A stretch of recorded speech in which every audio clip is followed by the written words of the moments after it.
3 o'clock. Charlotte. Let's get started. I promise you we start on time. Welcome to the information session or the workshop on how to build confidence and how to build influence. What does influence mean to you? When you think the word influence, what comes to mind? Harley? Probably, I don't know, to me it's like if you have a good idea or group and someone else is coming in, I usually try to influence that person to, like say when we're voting on the e-board, Mm-hmm. so you bring an issue and we go to a vote, and before a vote we have a discussion, Okay. and for me, if I strongly believe that we have to go to court, I would try to influence the board on Okay. voting with me. So convincing skills. That's right. Awesome. Yeah, because I can see that. To have influence on somebody, to convince them to change an idea, Yeah. change an action. Absolutely. Somebody else, what do you see? What do you think? What do you say, Ray? What's influence? Influence to me would be like somebody that's good at getting things done because they can influence people to help them out and get their cause, Just to gain cooperation. just to from gain other people. cooperation. Awesome. Okay, thank you. Cindy, you have a thought? It's just getting people to, like, the best way to tell the data or to tell the story so that people understand it well. So it's also part of influencing as well. So as a CFO, how important is influence with what you do? Well, we have to make sure it's very important. It's pretty well necessary, isn't it? I think it's one of your most important skills that if you're not really that comfortable with or fluent with, Right. could cause a lot of grief. Mhm. Awesome. Well, you're in the right place. We're going to talk about that today, but you're also going to discover how the Dale Carnegie course over the past 115 years or so has really helped and encouraged people to be better influencers, better communicators, better people dealing with other people. Because in order to be an influencer takes a lot more than just being convincing or gaining cooperation. There's human relation skills, there's how we lead, there's how we see ourselves and how we handle ourselves in a lot of things that we do. So, a little bit about me. I come from the great province of Newfoundland. Any other people from the Great Rock here? Well, I knew you were. Where's everybody from, just out of curiosity? Campbellton area, or Jacket River? Rishabhakta Village. Oh, I love Rishabhakta. I did some work with Imperial up there just a little while ago. Yeah. Harley, where's home? Zip. Oh, you really had to travel far to get here. Right here. Well, I had to leave from work, that was the. That's true. And Matthew, is it? Yeah, it's, I'm originally from Bathurst, but live in Riverbank. Bathurst. I used to do so many classes in Bathurst when Brunswick Mining was up and operating. Oh, there's nothing. Pardon me? It's basically called retirement city now, so. Oh, is it really? My address, but. Yeah, that's unfortunate. Smelter's closed, Better's Mine's closed, it's just. Yeah. little And things. Bill Dune is not doing as well as it used to. Yeah. Yeah, so it's unfortunate, but c'est la vie. Yep, it is. As I mentioned, I come from Newfoundland. I started in Dale Carnegie in 1985. Do I feel old? No, not at all. But I started because my wife and I were stationed, we were both in the Air Force. I was a radar specialist. She was what's called an air weapons specialist, which meant that she was basically an air traffic controller for fighters. She had a really cool job.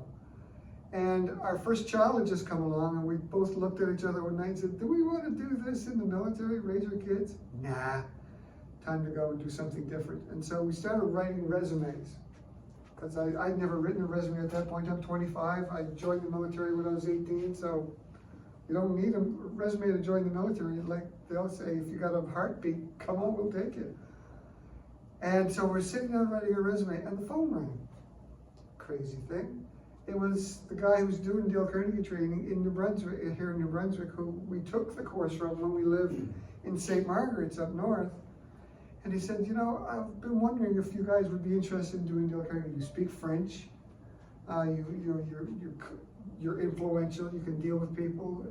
I think you guys would be a great fit. So we packed up our bags, and 2 weeks later, we were living in Sussex. We thought we were going to live in Moncton, because we spoke French at the time, a lot better than we do now. And we thought we wanted a place that was central for the whole region. And back then, we didn't have Nova Scotia as part of our territory. And so the logical place was Sussex, right in the middle of St. John, Moncton, Fredericton, so that's why we're there. And so a lot has happened over the years. And so I went on to become a certified master trainer with Dale Carnegie. I became regional manager, and here we are today. I'm what's called a regional leader of the Maritimes. So I get around all over the place with the joy of doing Dale Carnegie, designing programs for organizations, coaching. It's just having so much fun. All right, so before we get started, I want to see how prepared you are, how open your mind is. The reason why I told you a little bit about me was because my dad used to say something really cool. He would talk to somebody two or three minutes, and then he'd think, because he talked to them such a short period of time, that he knew who they were. Did you ever think that, just because you met somebody? And he used to say this, I got his number. Have you ever heard that saying before? I got your number? What does it mean? It means I know all there is to know about you. But do we really? The simple answer is no, but let's try something. If you could, I'm going to give you 20 seconds to memorize that number. Only 20 seconds, and then we'll do something with it. Cindy, your numbers, Gal, you probably got them all down I already. need my spreadsheet, but I don't have I need my Excel. Okay, that'll do. All right, who has all of the numbers? Ray, you must have half of them. No. Do you have the first two? 1, 3, 6. 6, 5, Yeah, what's next? 47. 4. 4. And that's as far as I go. Okay, anybody have them? Then it was 60, 60. The last 4 are 60, you're right out of it. All right. 7, 2, 60, 60. Last 5. Oh, that's good. If you know, a lot of times we think if we know somebody's number, we know about them. Well, it's like this, we think we know the numbers, but if you know the story, you got a better chance of knowing the number. The story for that number, you'll never forget it, is in 1 year, there's how many days? 365. How many seasons? 4. How many months? Just a second. Come on in. Come on in.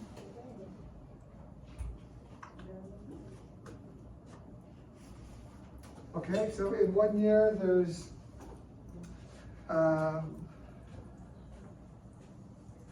seasons. Welcome, come on in, grab a seat. Thank you. And so where were we? 12, 52 weeks, 7 days in a week. 24 hours in a day. And that's, once you know the number, it's, you don't forget it. That's why it was important when we talk to people, you get to know their number. Well, that's what that's all about, getting to know the number. If you could get people's complete number, would it make a difference? I think it absolutely would. Would it allow you to be a better influencer? Yes. Without a doubt, without a doubt. And so when we talk about getting somebody's number, you want to get to know them. You've got to have the human relations skills. You've got to have the leadership, the communication skills and abilities. Because the workplace is changing. Is your workplace changing? Yes. How so? How is your workplace changing? What's happening? What's different? What's What word? AI. AI? It's simple. AI changed a lot. How has it changed, Matthew? I'm team lead for IT with CFI, so the way that we work, the way that we troubleshoot everything is so different with AI, because now we have a bank of data that can, well, the tool that can search a bank of data for us, and we know that we actually have hands-on, work on the physical aspect. Okay. So we can use the software part of it to AI and work on the physical aspect and try to figure out what they can't actually touch. Wow. So it saves us 50% of the time. Well, you're right, AI is everywhere you look now. Do this with AI, LinkedIn with AI, Facebook probably has an AI program. Dale Carnegie has their own AI program that so you're right, absolutely, it's there. What other changes have you seen? You have to influence people now. It's not like before where you were a boss and you told them what to do and they had to go do it. Now you have to get them on board with you. You gotta convince them, this Yeah, is what convince you, them what you want. this is what you what you need done. want to do, Yeah. isn't it? Yeah, It's your idea.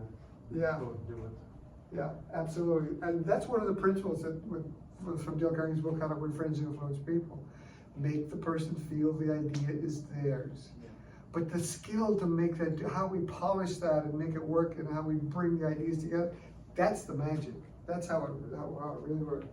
So when you look at the changing workplace, constant change, evolving expectations, people expect more. Cindy and I were talking earlier about just how we hire people now is different from what we used to. It's entirely different. A greater demand for confidence, adaptability. If you're not adaptable these days, you'll be left behind so fast. And the people that resist being adaptable, those who say, well, we've always done it this way, are the ones that scratch their head and say, where'd everybody go? Because things change, things are different. So we want to make sure that, like it says in the bottom, in a world that's changing faster than ever, confidence and influence, they aren't optional. We've got to be able to grow these skills, whether we be in sales, in IT, in maintenance, climbing up on a pole. You know, we've got to make sure that we polish that competitive advantage. Does that make sense?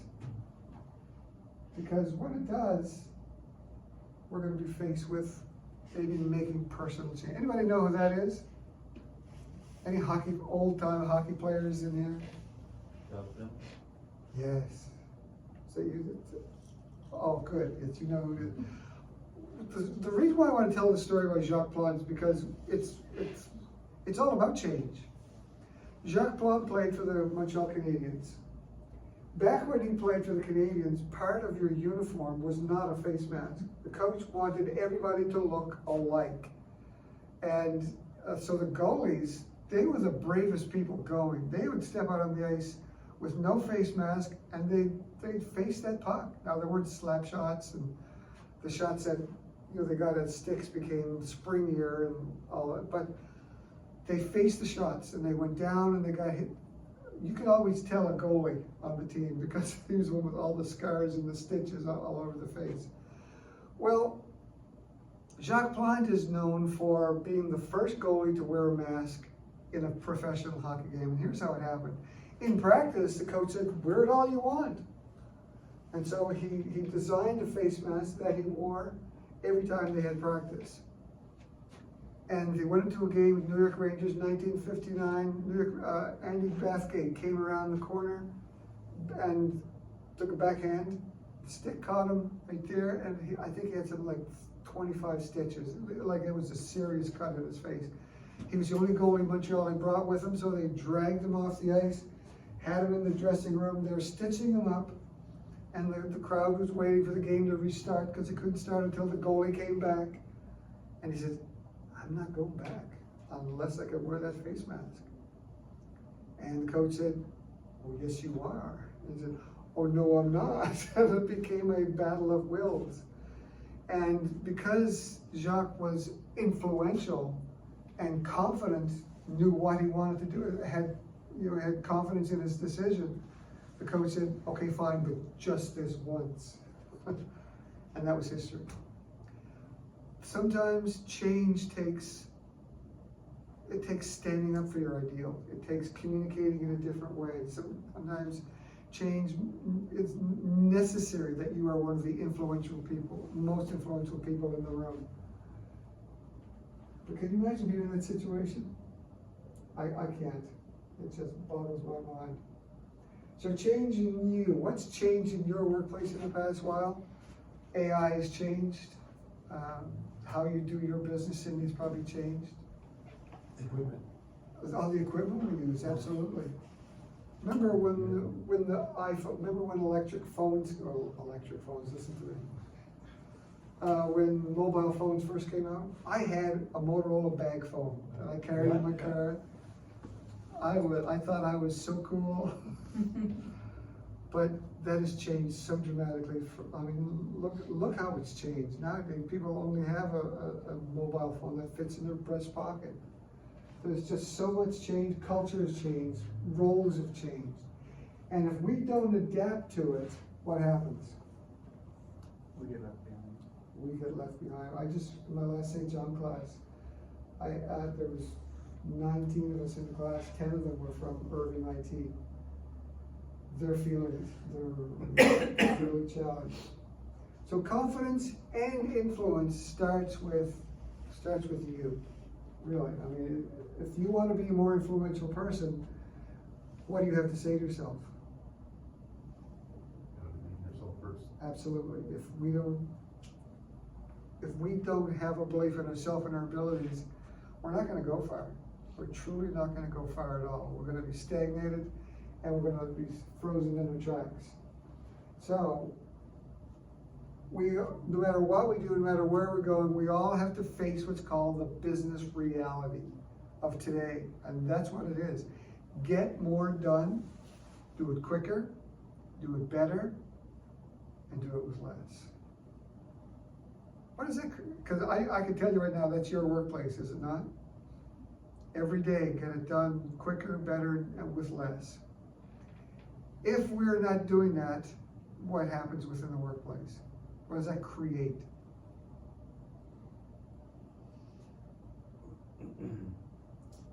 Stress.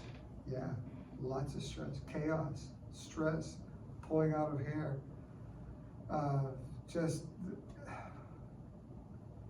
Stress is something I cannot explain to you the impact that stress has on some people. I know people that my uncle, for example, he was an auditor with the federal government. He was stressed. I couldn't imagine doing his job. The day he retired, the week he retired, they were moving house. They were going from one place to another because he sold his house. Now he got his retirement home, and he was carrying boxes out to the truck. Down he went.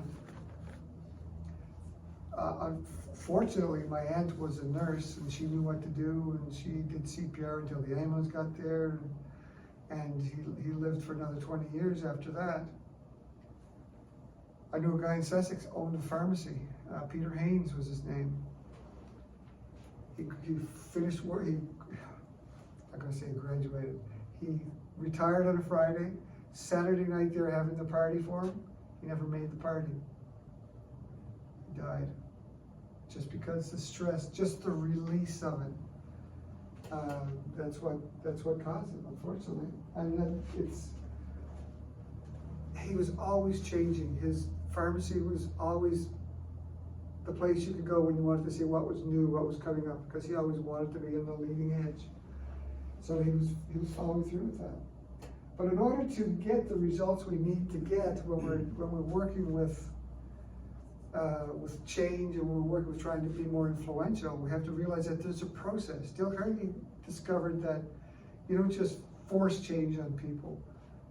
You be influential and you help them change. You work with them through change, and this is the process we work with. The first thing we look at is, what is the result you want to create? What is the skill you want to create? Because if you don't just dive into a process not knowing what you want to end up with. So what's the skill you want first? Then decide that, get clear on that, because clarity is the key to getting results. And then you look at, so when you're looking at skills or results, you look at what habits do I need to develop, what outcomes do I want, what do I want to, what behaviors do I need, and then you jump into attitude. You need something? I'm just looking for the person who came in with me. Maybe she didn't stay in this room. Oh, she can. No, She have. Okay. Do you want me to go and see if she's in No, front? she probably found her way. She ran away, the nerve of her. So we're talking about, there's result, and then there's attitude. We have to ask ourselves, do I need this? I want this. Will somebody show me how to do this? When you have the right attitude towards growth and change, it makes it so much easier. It makes it so much easier. And then knowledge. You gotta have the result, the attitude. Now, knowledge is important because actually, just a second, I gotta see if I have a better marker.